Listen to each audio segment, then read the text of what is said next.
ছুটির দিনে সাগর পাড়ে এসে ঘুরে যেতে পারেন আপনিও। আপনার মন ভালো না থাকলেও ভালো হয়ে যাবে এই সাগর পাড়ে আসলে। তাই আজকে আমি গোবরা সাগর পাড়ে আসছি ঘোরাঘুরির জন্য। তাই ব্লগ করে আপনাদের মাঝে শেয়ার করব। এখানে বাচ্চাদের জন্য খেলার স্পট রয়েছে এবং বড়দের জন্য, ছোটদের জন্য এখানে সকাল বিকাল হাঁটাহাঁটিও করে, মর্নিং ওয়ার্ক, ইভিনিং ওয়ার্কও করে। এখানে এসে খুবই ভালো লাগবে। আর এখান থেকে মাছ ধরার ট্রলারগুলো এখান থেকেই যায়, যে গোবরার ইয়াতে যারা মাছ ধরে, যে ওমানিরা রয়েছে তারাও এখানে মাছের যে ছোটো ছোটো ট্রলারগুলো এখানে রয়েছে। তাই আমার ভিডিওর মাঝে পুরো ভিডিওতে আপনারা দেখতে পারবেন, কে কোথায় থেকে আসবেন সেটাও জেনে যাবেন।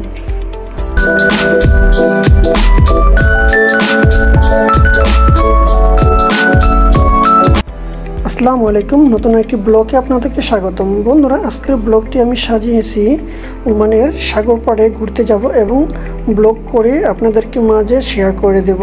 বন্ধুরা, ওমানের মাস্কেটের গোবরাতে আজ আমি ঘোরাঘুরির জন্য সাগর পাড়ে যাচ্ছি এবং আপনাদেরও ঘুরিয়ে দেখাবো ওমানের গোবরার যে বীচটি রয়েছে সেই বীচের সৌন্দর্য আপনাদের মাঝে তুলে ধরবো। এবং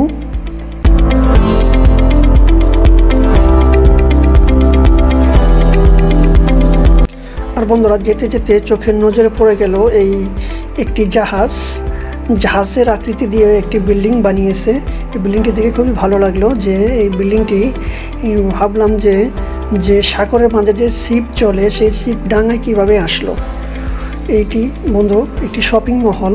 এই শিপটি যে জাহাজের আকৃতি দিয়ে বানানো হয়েছে এই মার্কেটটি, এটি হলো কি শপিং মহল। খুবই সৌন্দর্য, ডাইরেক্ট একদম একটি শিপ যেরকম সেরকম করে একদম বানানো হয়েছে। এই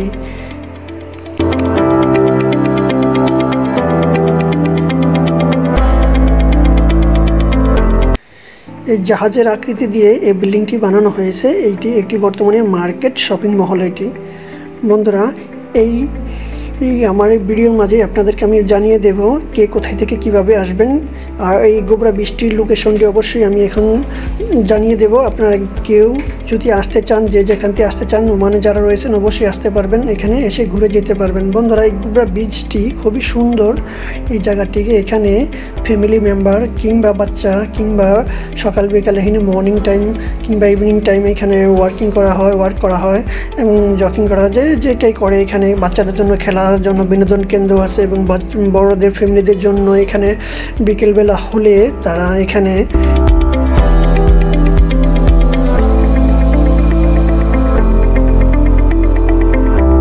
পার্টি করে, যেমন যে কাবাব টাবাব যেটা করে এখানে পিকনিক স্পট হিসাবেই ব্যবহার করে। অনেকে ঘোরার জন্য আসে পিকনিকের মতো করে, এখানে এসে তাদের পাসপোর্ট আইটেম বানায় এখানে। এবং এখানেও পাসপোর্ট আইটেমের দোকান রয়েছে, আপনি এখান থেকে কিনেও খেতে পারবেন চাইলে। আর অবশ্যই ভিডিওর মাঝখানে আমি আপনাদেরকে লোকেশনটি জানিয়ে দিই। বন্ধুরা, কে কোথায় থেকে কিভাবে আসবেন। কেউ যদি এই গোবরা বীচটিতে আসতে চান অবশ্যই এই মাস্কেটে আসতে হবে।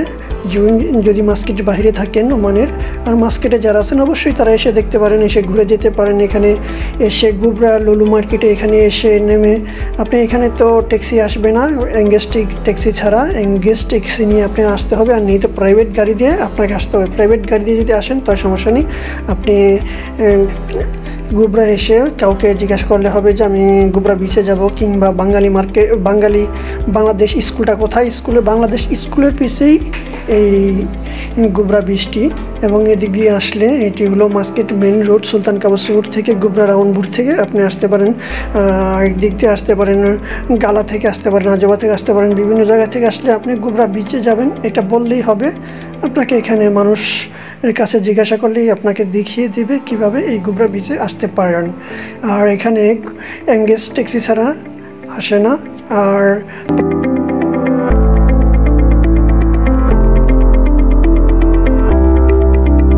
প্রাইভেট গাড়ি ছাড়া এখানে আপনি আসতে পারবেন না। হেঁটে আসতে হলে খুবই আপনার মেন রোডে ট্যাক্সি থেকে নেমে, লুলু মার্কেট থেকে নেমে এখানে আসতে গেলে আপনার প্রায় 20 মিনিট টাইম লেগে যাবে। 20-25 মিনিট পেডেলে হেঁটে আসলে লেগে যাবে, পেডেলে আসলে 20-25 মিনিট লেগে যাবে। তাই অবশ্যই আপনি যদি আপনার বন্ধুদের সাথে নিয়ে আসেন পিকনিক স্পট, অবশ্যই এখানে চলে আসেন, ঘুরে যাবেন। খুবই আনন্দময়, খুবই ভালো লাগবে। এই সাগর পাড়ে এসে মন ভালো না থাকলেও ভালো হয়ে যাবে এখানকার সৌন্দর্য দেখে, এবং সাগরের কুলো কুলো গর্জন এবং সাগরের যে গর্জন সেই গর্জন শুনে আপনার অবশ্যই ভালো লাগবে। আর এখানে আসলে আপনি দেখতে পারবেন যে একটি মানুষের কি আনন্দ এনজয় করতেছে বাচ্চাদের জন্য, এবং ফ্যামিলি মেম্বাররা এখানে সবাই এসে খুব এনজয় আনন্দ করতেছে। এসে ঘুরে যেতে পারেন আপনিও এখানে এসে গোবরা বৃষ্টিতে।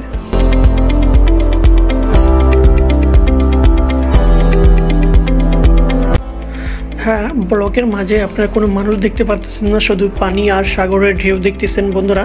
এখানে প্রচুর মানুষ রয়েছে, কিন্তু এটি তো আরব গাল্ফ। এখানে পুরুষ যা রয়েছে, ছেলে মানুষ যা রয়েছে তার চেয়ে মহিলারা বেশি, আর এখানে অ্যারোবিয়ান মহিলারা বেশি এখানে। তাই আমি ভিডিও সেদিকে ঘোরাতে পারছি না, যদি ওদিকে ঘোরাই তো হয়তো কেউ কিছু বলে ফেললে হয়তো আমার মোবাইলটা নিয়ে পুলিশের সাথে কমপ্লেন করবে। এই কারণে ওদিকে ভিডিও তত একটা করা হয় না, কারণ আমি বিভিন্ন স্পটে যাই, বিভিন্ন জায়গায় ঘুরি। এখন ঘুরতে ঘুরতে এটা একটা অভ্যাস হয়ে গেছে, এখন এটা আমার জানা হয়ে গেছে। ঠিক আছে, সব জায়গায় ভিডিও করা অ্যালাউড নেই, কিংবা এখানে যেখানে স্পটে যাবেন দেখবেন যে যতগুলো পুরুষ রয়েছে তার চেয়ে বেশি মেয়ে রয়েছে। কারণ মেয়েকে রয়েছে কেন, ছেলে মেয়ের সাথে রয়েছে কারণ অ্যারবিয়ানরা বেশিরভাগ যেখানে ঘোরাঘুরি করতে যায় তাদের সাথে ওয়াইফ থাকবেই, তাদের বউ তাদের সাথে থাকবেই, তাদের বউ তাদের মেয়ে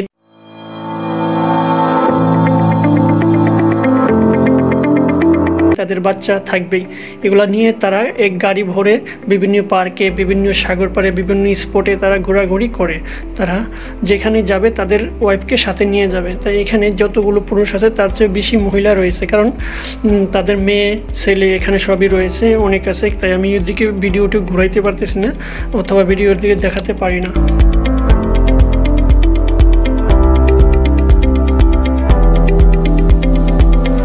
হ্যাঁ বন্ধুরা, তো আজকের ব্লগটি এই পর্যন্তই। আবার দেখা হবে নতুন কোনো ব্লগে, নতুন কোনো ভিডিও নিয়ে, নতুন কোনো স্পটে আপনাদের সাথে আবার নতুন করে ব্লগ করে আপনাদের সাথে শেয়ার করব। বন্ধুরা এই পর্যন্ত রইল, আল্লাহ হাফেজ।